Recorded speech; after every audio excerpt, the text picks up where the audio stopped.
explore a new city, and its name is Water.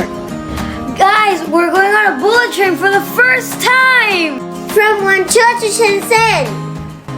And this is Mundori.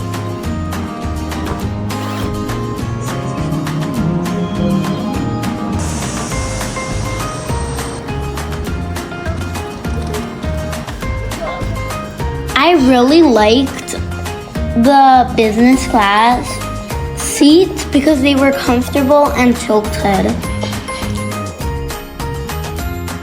Now we're on the business class of the bullet train. So now let's give you guys a tour. And my favorite part about the bullet train was also my seat. Not just because it was cool, it had a ton of space. And over here we have a tissue, some water. Now let's go. Look how the position are. Look, you could get your seat.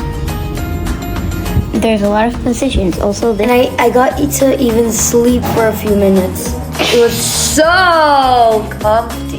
Thanks for watching! Like, subscribe, and turn on the notification bell.